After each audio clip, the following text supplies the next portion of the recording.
All of this area here was underwater. 2 to 3 feet of water from Floyd. Waist deep. Waist deep. Right I will know right here in this area. And a lot of these houses were flooded out as well. Now this is my street right here. 78th, this is where I make my turn. The flood water stopped right in front of my door. Wow. Just unbelievable. I was getting ready to sandbag, had my boys working and trying to sandbag stuff. And believe it or not, I was spared. My name is Earl Wilson.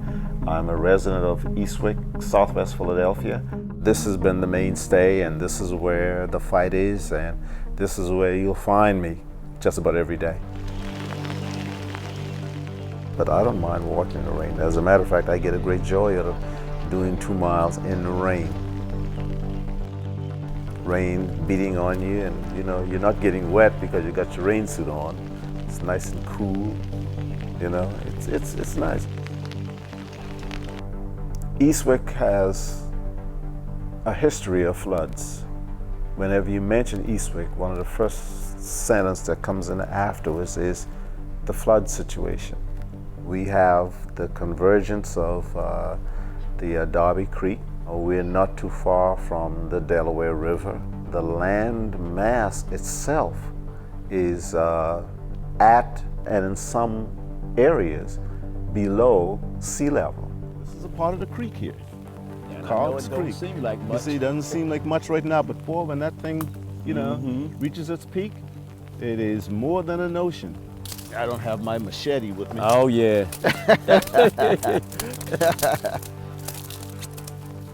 See, this is a good view, yeah. Now, if that water is rushing downstream, it's not going to be able to make that turn successfully. It overflows right into this area right here. And this is where, a lot of the flooding occurs. Watch your step now. Yeah. We don't want to have to pick you up off the floor, off the ground. They don't know to put a levee, a dike, or whatever, so they are still trying to figure it out. Climate change is definitely a part of this whole situation. New York never thought that they would be inundated with water from a hurricane until Sandy came in and said, hey, look, you guys are not protected from this thing. You're still at sea level almost. And that's where we are. We weren't getting any concrete instructions or evacuation of how we should leave, which way traffic should flow, not any of that.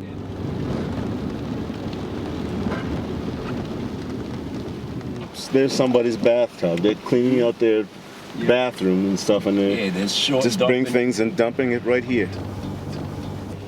People from all over, they bring in construction material and dump it right in Eastwick. What's in here that's going to eventually get into our water system and it's going to cause problems for us in the long run. The landfill is one of the symbols that most of the Eastwick residents talk about all the time. My position right now is on the landfill. Now, this is not the height of it, but it is a part of it. 54 acres of toxic material. Yeah. And God knows how deep that stuff is right now. Like a tremendous hill. They used to just come up there to play, and I was surprised. I had people tell me that they came from other parts of Philadelphia to come back here when they was a kid. Had no idea what they were playing in. They put enough pressure on EPA to right around 2000 to say, okay, fine, we're going to designate this as a Superfund site. It has to be at one point or another taken care of. We have our work cut out for us, but it's not the first time we've had challenges. And the only thing, this is going to be a long going battle. Yes. And we think in the long run, things will turn out right.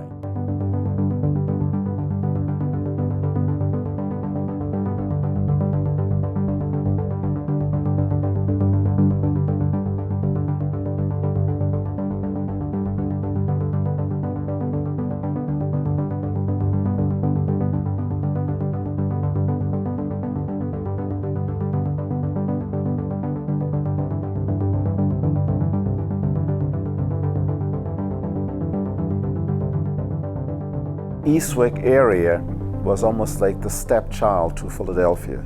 The Redevelopment Authority, using blight and eminent domain, cause major disaster by forcing a lot of people to move out of the area under the guise that they were going to redevelop the area, nice homes, etc., and then bring those people back. Well, that never happened. Yeah, this is Old Eastwick. Yeah, this is Eastwick. We're looking basically at the end of one of the old Eastwick Street.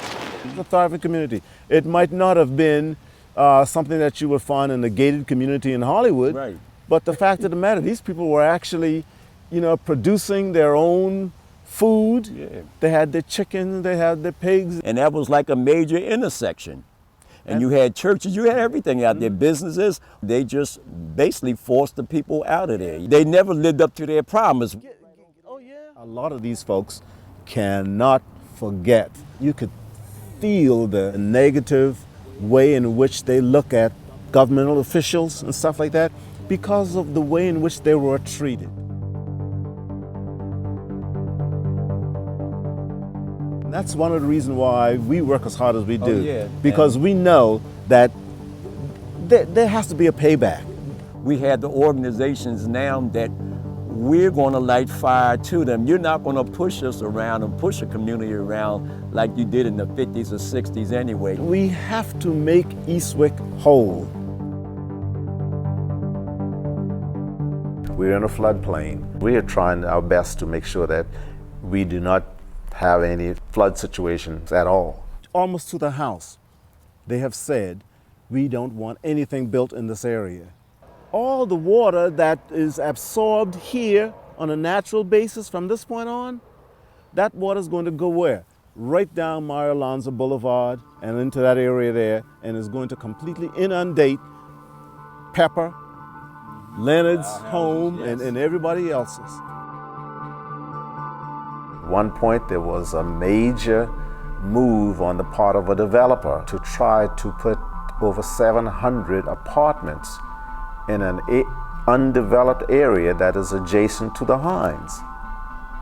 Well, the people in Eastwick heard about it, quickly mobilized, went to City Hall, and fought against that type of development ever happening. The minds came together and said, we need to do a little bit more. We need to organize. And it started with 10 members of the community. And then it's expanded to a coalition, EFNC, Eastwick Friends and Neighborhood Coalition. From that point on, this is what we've been doing. Ready to move in? Like this. Yeah. Hello, everyone. We normally meet at the Mercy Wellness Center 2 times a month.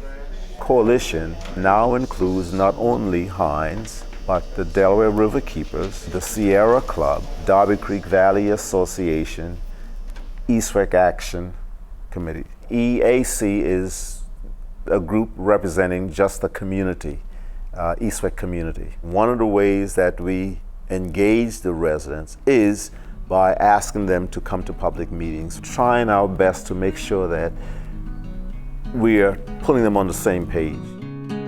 EFNC was really pleased to partner with the Delaware River Keeper Network in putting this event together tonight. We have a speaker, David Sousa. He's going to be talking tonight about stormwater. It's an issue that we all face.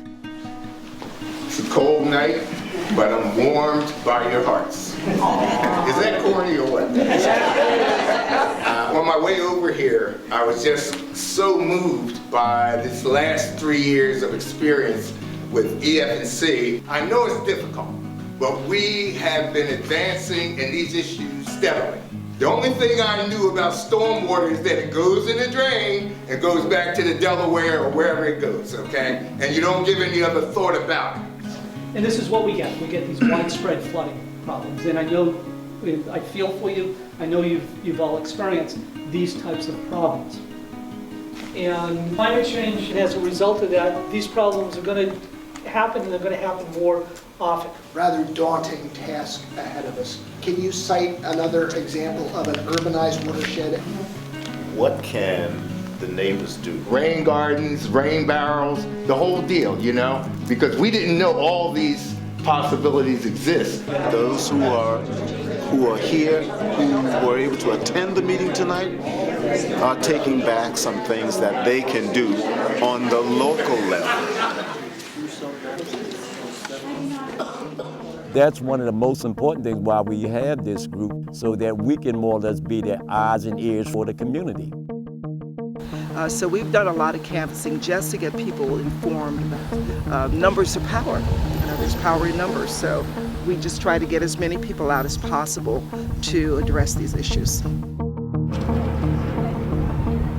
Climate change is a part of the problems that we are experiencing now. There is a lot we can do to extend our time on this earth. We participated in the March to New York. The People's Climate March pulled together over 300,000 people. That was one heck of an experience. But that also told us that this is what it actually takes. We've got to back away from fossil fuel. I mean, big time. I mean, I know I get in a car and we drive here and there and everywhere else, but that doesn't mean that we shouldn't be making that transition to something else. And there are other things out there. Eastwick is in the middle, but the fact of the matter is, you know, it is still a beautiful place for people to live. And a lot of the communities now are becoming more actively involved in what's going on. And when I say activism, it means people are working together. You see, we're not at each other's throats all the time. We're working together. And that positive stuff that radiates from that is the kind of stuff that you want for Philadelphia.